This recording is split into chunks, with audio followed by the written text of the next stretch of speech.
Imagine a murder mystery case that shook the entire United States, and more than 75 years later, its secret has not been revealed. Today we will talk about the Black Dahlia case, which is one of the most famous unsolved murder mysteries in history. Black Dahlia's real name was Elizabeth Short. She was born on July 29, 1924, in Massachusetts. Elizabeth was a young and ambitious girl who dreamed of becoming an actress in Hollywood. His life seemed ordinary, but his name later became a part of history. The Black Dahlia case was actually the murder case of Elizabeth Short. When his body was found, the whole country went into shock. The case garnered attention from both the media and law enforcement. The newspaper covered this case so much that it became one of America's most famous crime cases. On January 15, 1947, Elizabeth Short's body was discovered. It was the day when an ordinary morning suddenly turned into America's biggest crime mysteries. Elizabeth's body was found in an area of Los Angeles, California. At that time, Los Angeles was the center of Hollywood and the entertainment industry. For this reason, the case received even more media attention. Why did this crime happen? The police investigated several theories. Some people speculated about personal revenge, some gave serial killer theories, and some suggested other motives. But till date, no theory could be confirmed with final proof.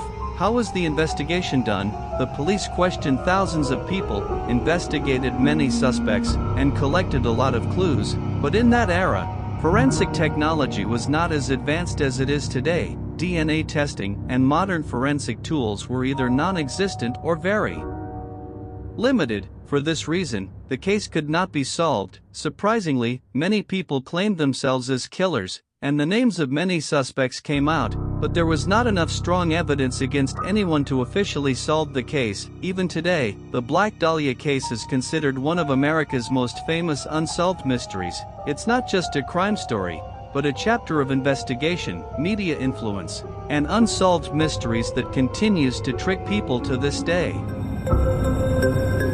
Imagine if 3 people suddenly disappeared, and years later no one knew what happened to them. Today we'll talk about 3 of America's most mysterious missing person cases: Maura Murray, Brittanee Drexel, and Brandon Swanson. Maura Murray was a 21-year-old college student. Brittanee Drexel was a teenage girl who went on vacation. Brandon Swanson was a young college student who was on his way back home. The life of the 3 seemed completely normal, but then one day everything changed. Now, let's talk about what. All 3 cases had one thing in common: they suddenly disappeared. No clear evidence was found, nor could their exact location be known. For this reason, these cases became America's famous mysteries. Maura Murray disappeared in February 2004. Brittanee Drexel went missing in April 2009. Brandon Swanson suddenly disappeared in 2008. Many years have passed since these 3 cases, but people are still searching for their answers. Maura Murray disappeared after her abuse accident on a New Hampshire road. Brittanee Drexel went missing during a vacation in Myrtle Beach, South Carolina. Brandon Swanson went missing after his car got stuck in a rural area of Minnesota.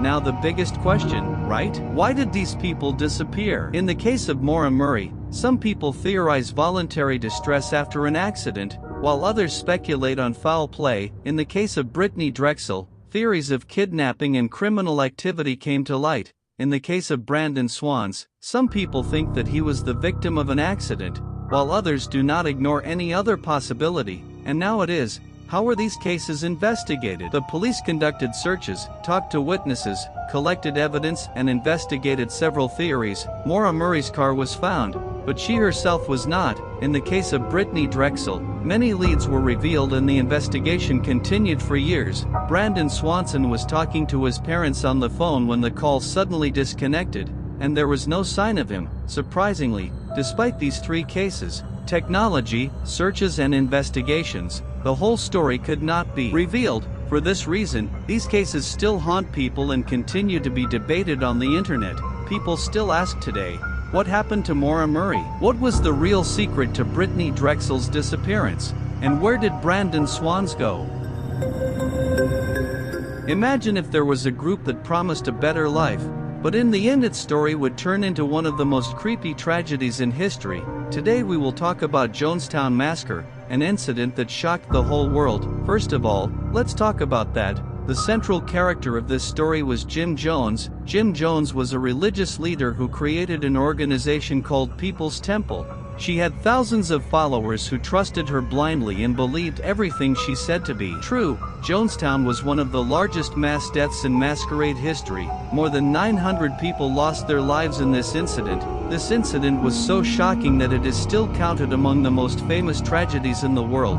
The incident took place on November 18, 1978. So many lives were lost in just one day that the media of the whole world got attention on this. Cam was a settlement in the jungle area of the South American country called Jonestown, Guyana. Jim Jones brought his followers here and settled down. He said that this place will be an ideal community for him where he will be able to live a better life. Why did this tragedy happen? According to the report, Jim Jones had a lot of control over his followers. Over time, he began to be criticized and people began to question the situation inside his organization. When the pressure and investigations started increasing, the situation worsened. How did this happen? In November 1978, U.S. Congressman Leo Ryan visited Jonestown in Guyana to take stock of the situation there. Some members expressed their desire to leave Jonestown. When the congressman and the defectors were going back, they were attacked, in which Leo Ryan and several others were killed. An emergency meeting was called in Jonestown after IS. According to the report, Jim Jones convinced his followers that he had no choice but to do so. The IS was followed by a mass poisoning event in which more than 900 people lost their lives, including many children. Surprisingly, this tragedy was not just a crime story. IS taught the world a lot about cults, psychological manipulation, and the dangerous consequences of blind trust. Even today, experts study Jonestown to understand how people can be influenced at such a large level. The Jonestown Massacre is still considered one of the most shocking events in history. This is a reminder of how dangerous blind faith in any leader or ideology can be. Imagine if an organization promises self-improvement and success, but later its name becomes one of the most controversial cult scandals in the world. Today we will talk about NXIVM, an organization that attracted thousands of people, but later its dark secrets came out in front of the world. The foundation of the NXIVM was laid by Keith Raniere. He presented himself as a self-help expert and motivational leader. Along with him, many high-profile people and celebrities were also associated with the IS organization. People were told that NXIVM would improve their personal and professional lives. NXIVM was a self-help and personal development organization that offered seminars and training programs. But over time, the revelations began to emerge that secret groups were running inside the organization where members were controlled and manipulated. NXIVM was started in 1998. For many years, this organization continued to operate and attract new members, but during the 2010s, media investigations and statements from former members began to raise concerns against it, with the NXIVM headquartered close to Albany, New York. But its seminars and programs were also run in Canada, Mexico, and many other countries in addition to the United States. Why did this controversy arise? According to the report, there was a secret subgroup inside the organization known as DOS. According to the allegations, psychological pressure was put on the members and extreme loyalty was demanded from them. The former members said that the real purpose of the organization was to gain more control and influence than self-improvement. How did all this come about in front of the world? Some former members began providing information to the media and law enforcement. The journalist investigated and many shocking details were revealed. After this, the authorities started investigating the case. Keith Raniere was arrested and convicted of several serious crimes after court proceedings. Surprisingly, NXIVM had also attracted a lot of educated and successful people. For this reason, experts still study this case to understand how manipulation and influence can make people happy. Today, NXIVM is one of the most famous cult scandals in history. This case teaches Hume how important it is to look at the claims of any organization or leader with a blind eye rather than blind trust. What do you think was the most shocking aspect of the case? Please let us know in the comments.